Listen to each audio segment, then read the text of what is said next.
Have you ever felt a connection so intense, it felt dangerous? A pull towards someone that defies all logic, a fire that threatens to consume you both? Today, we're diving into a story like that. A story of power, mystery, and a love that burns brighter than the city lights. This is the story of the dangerous queen and the woman who captured her heart. The city shimmered, rain-slicked streets reflecting a million lights. High above it all, in her penthouse, stood Queen. A crimson silk robe clung to her, the storm outside a perfect mirror for the tempest in her mind. She was a woman of whispers, a business tycoon by day, an enigma by night. People talked about her, but no one ever dared to get close. Meanwhile, in the heart of the city, Babe was wiping down the counter of a small cafe, her last task before closing. Her soft brown eyes held a special kind of curiosity, an ability to find beauty in the most chaotic places. And for her, chaos often took the form of Queen. Every single evening, at precisely 7 o'clock, a sleek black car would pull up.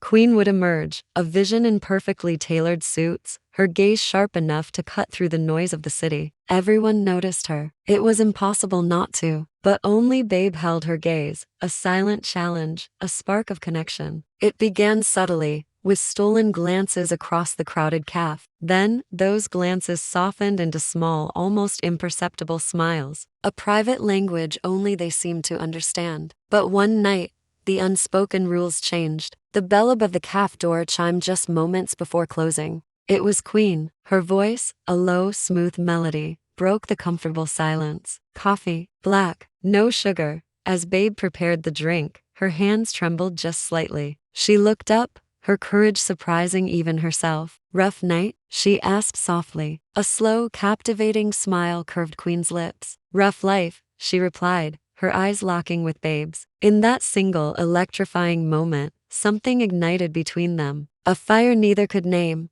but both could feel burning deep within. That night was a turning point. Queen's visits became more frequent, no longer tied to the stroke of 7. She'd appear at random times, a silent fixture in Babe's world. Babe, in turn, began to save her brightest smiles just for her. Their conversations deepened, moving from polite pleasantries to shared laughter and quiet confessions. But beneath this growing warmth, the scent of danger lingered. Queen wasn't just a powerful woman, she was a feared one. Whispers followed her like a shadow, rumors of a secret world she ruled with an iron fist, a world where loyalty was currency and betrayal was a death sentence. Then came the invitation. One evening, Queen's voice was a soft murmur over the phone. Come to my home. The air crackled with unspoken promises and thrilling uncertainty. When Babe arrived at the mansion, it was like stepping into another reality. Grand, opulent, yet strangely intimate. Candlelight danced across polished marble floors, casting long, moving shadows that seemed to whisper secrets.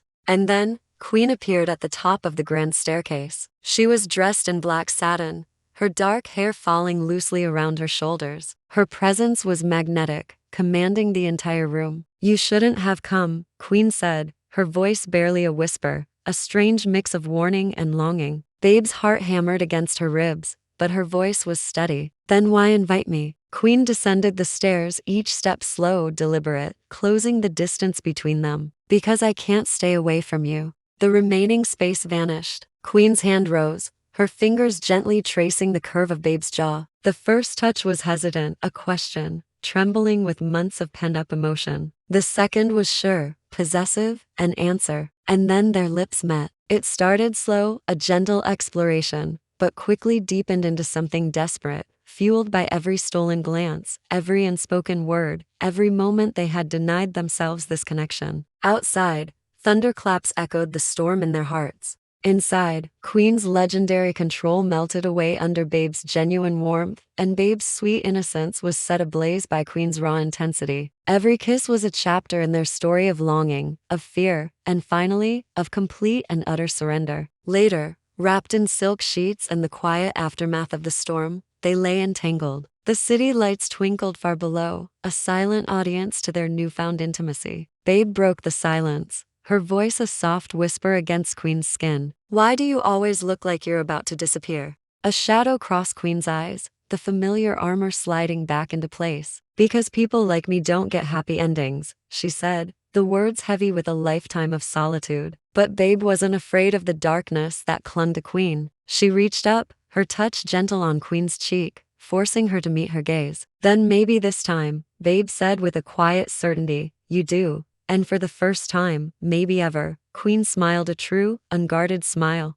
But in her world, happiness was a vulnerability, a weakness to be exploited, and the price for it was about to be collected. The fragile peace didn't last. Queen's rivals, always circling, always watching, had discovered her secret. They had found her heart, her one vulnerability, Babe. To bring the Queen to her knees, they decided to strike where it would hurt the most. The next morning, Babe didn't show up for her shift at the cafe. The empty doorway, the unlit sign, it was a gaping hole in Queen's world. A cold dread settled in her stomach. She just knew something was terribly wrong. An hour later, the call came. A distorted voice on the other end, delivering a threat, a taunt, a warning. Babe was the pawn in their deadly game. Queen's vast empire, once her sole focus, trembled on its foundations. But her grief and fear didn't break her. They forged her into something harder, something colder. Her resolve turned to diamond-hard steel. She wasn't sending her people. She was going after Babe herself. The scene was a clutch of nightmares, a damp, derelict warehouse on the edge of the city. Under the weak, flickering lights, surrounded by her enemies, she found her. Babe was tied to a chair, her eyes wide with terror, but she was alive. Seeing her, something inside Queen snapped. All the control, the cool calculation she was known for evaporated, replaced by a pure, primal fury. She fought like a cornered lioness, a whirlwind of calculated violence. Her rage echoed through the cavernous space, a terrifying symphony of a queen protecting what was hers. When the last man fell, the silence was deafening. She rushed to Babe's side, her hands fumbling with the ropes. The moment Babe was free, she collapsed into Queen's arms, her sobs shaking her entire body. "I told you," Queen whispered, her voice rough with emotion, holding Babe tight against her. "I told you I was dangerous." Through her tears, Babe managed a weak, watery smile. "And I told you," she whispered back,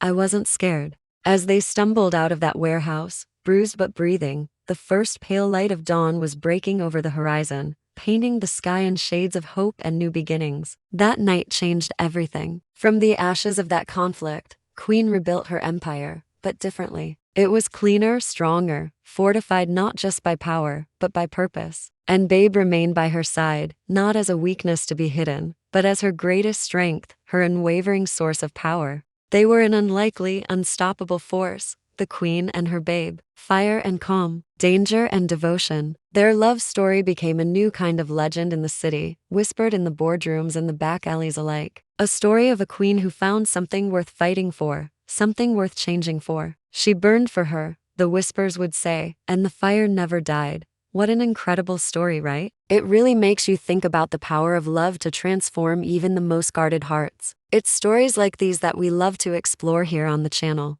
And speaking of love, YouTube analytics tells me that a massive 98% of you watching right now aren't subscribed. If you enjoyed this journey with Queen and Babe, imagine all the other stories waiting for you. Hitting that subscribe button is the best way to support the channel and make sure you don't miss out on our next video. It's free, it's easy, and it means the world to us. Thank you so much for watching, and we'll see you in the next one.